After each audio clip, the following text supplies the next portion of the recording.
baby, listen to the speaker. No matter what, just say the word. I'm loving all I see. Pop. Perswayable. Y'all mad beautiful. Should be illegal. Everybody stop watching this video now. You know how YouTubers say like and subscribe to my video and blah, blah, blah. I'm going to tell y'all, don't like this. Don't subscribe. Y'all way too beautiful and it should be illegal. Just get out. Get out of here. You're cramping my style. Girls won't like me knowing that you're watching my videos because y'all look better than me. All right, so I'm so stupid. But I know how to use Mind's Eye, and I'm going to teach you all how to use her. You guys know that I've been maining her for a while now. I'm just showing her abilities on screen here. You can read them if you really want to see them. I'll show them in the video a little bit later. But a lot of people ask me, why does she wear glasses if she's blind? And so the OT practitioner side of me comes out. There's a difference between total blindness and legal blindness. So when you're legally blind, it doesn't mean that you have absent of vision. It means that your vision is impaired. When you're totally blind, that's when you're not wearing glasses because you can't see anything in any circumstances, which leads me to believe that she is legally blind and has some vision still there. That is why she wears glasses. Now, there's two main builds that you can use with her. A kite build and more of a support build. Both of them are viable. Right now, a lot of the top survivors on the leaderboard are using a variation of this left to right build. And this is really so you can maximize your ability to kite in the beginning. Remember, when you slam your cane down in the beginning of the match, hunters who play on the computer or emulators, or hunters even with good mobile devices, know the direction that you're coming in. So having a kite build is the reason why people use the kite build for her, because it does kind of expose your location. All right. So a lot of the top Mind's Eye users do go left to right. I'm showing you different variations of what you can do. You can use your cold perk. Cold perk will give you an indicator when they're within a certain amount of meters of you. And that's convenient when you're tight kiting because you'll know when they turn the corner to come after you. So it's a good way of kind of measuring the distance. That's good if you're not really good at changing the angle of your camera. There's other builds as well. You can invest in pallet stunning. You can invest more downward or south 2 points. So if you get put on the chair, all your teammates can see each other so they know who to go and rescue. That's convenient if you don't have voice communications or you're not in high tier. But for the most part, really what I want you to take away from this is that there are different variations of really how to use this kite build, and it comes down to how you really wish to allocate the last three points in this case. So in this case, this would be showing you where everybody is when you're on the rocket chair, so they all know who should go and rescue. So I just wanted to show you some different variations that they do exist. You really just got to figure out your play style, how good you are. Do you go on the rocket chair a lot? Do you need people to have vision when you're on the rocket chair? Do you want to invest in pallet stuns? If you're good at pallet stuns, do you want to invest in cold perk if you're not really good at changing your angle behind you or your camera while you're kiting? So I just wanted to show you the main build for your kiting. Now, the second perk, the second version is the rescue build. This build is actually exactly what you would see from a mechanic. And there's a few reasons why you would do this. The current meta is everybody runs tide turner, and you essentially go in for the save using tide turner. When the person is knocked down, the second person with tide turner goes in for the rescue. All right.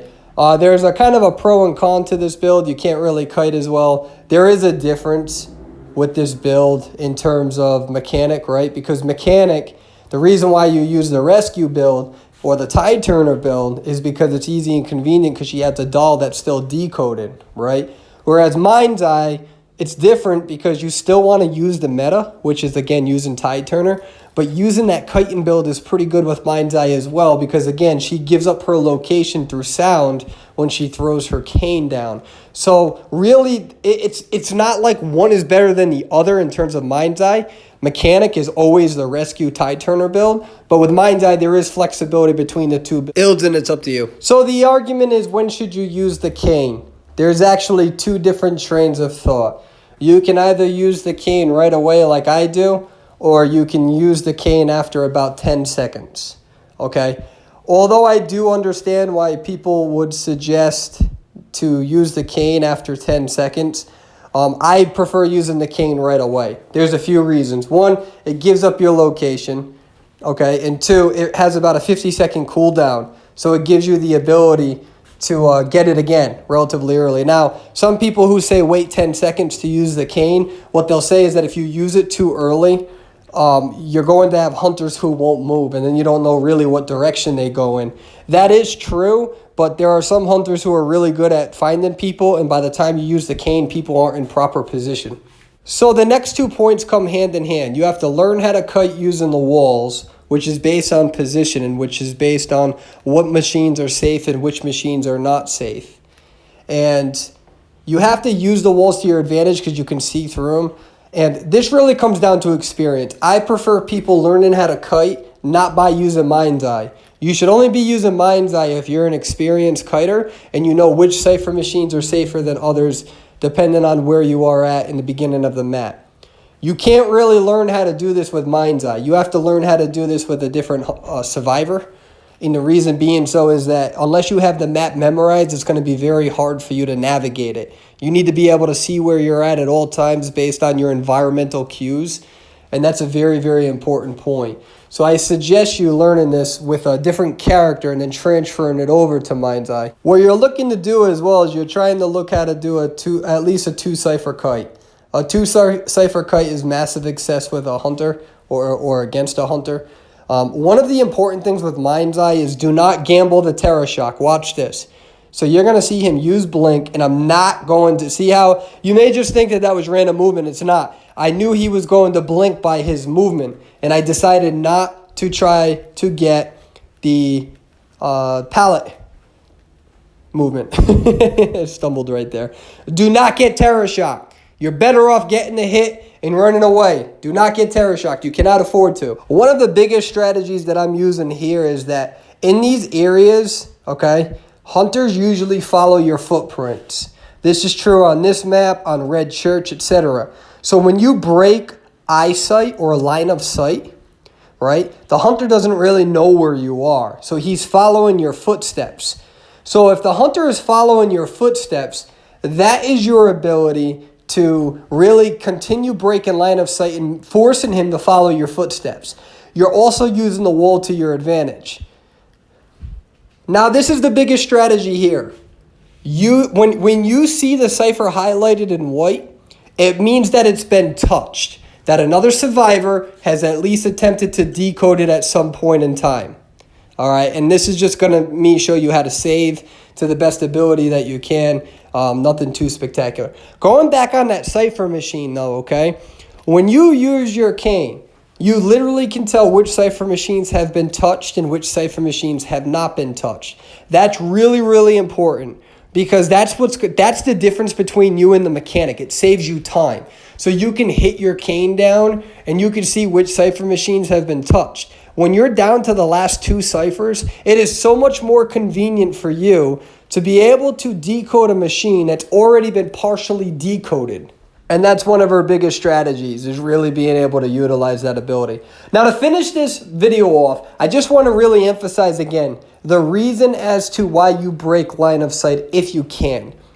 This hunter has no idea where I am. He's just following my move. He knows where I am, obviously, he's following. But I'm making him follow my footsteps.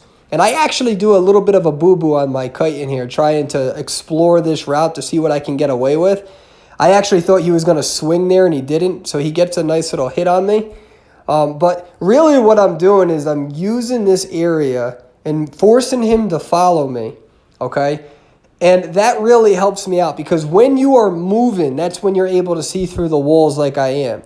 So by breaking eyesight or line of sight, right, he's forced to follow me.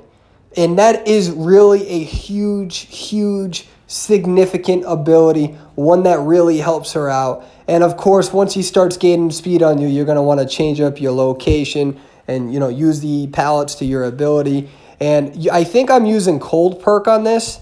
So when you see the red, that's how I know he turns a corner. That's if you're bad at camera. You're bad at kind of turning that camera a little bit. So her kiting ability is there. And right now I'm just winning this because he's swinging because he thinks I'm going to throw the pallets down. So it's pretty much just a kite and chess game. You got to learn that. And I'll make a different video on that. I said that I was going to make that a long time ago.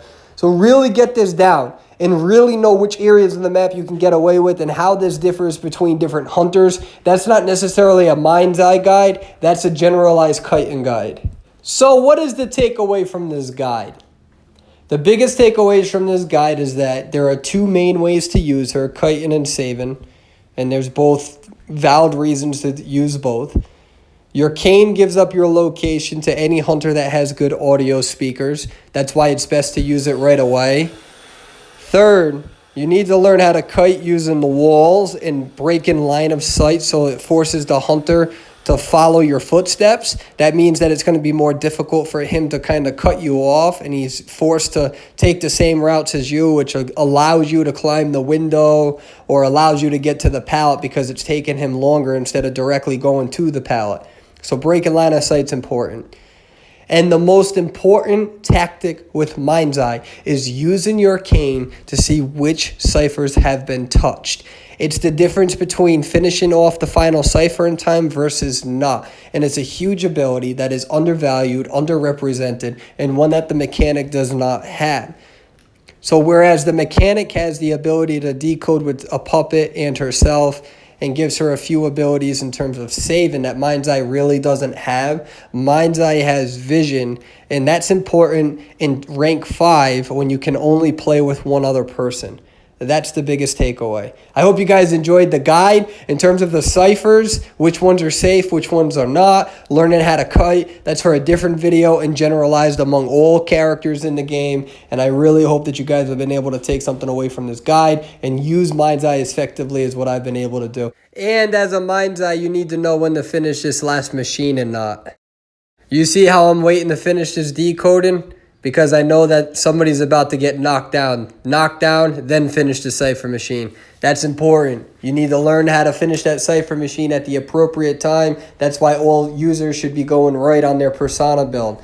You need to know and learn when to finish that last cipher. Don't just finish it randomly. Make sure that everybody is good before finishing the machine. Sometimes it's better to wait for your teammate to be injured once, because then that's when the hunter is going through attack recovery speed. It's a very important tactic. Get that down. All right, ladies and gentlemen, hope you like the guide. I know it's kind of a little bit all over the place. I don't have a computer to do my video editing right now. I have much love and respect for you all. Thank you so much for always helping me out, and hope to play with you guys soon. Bye.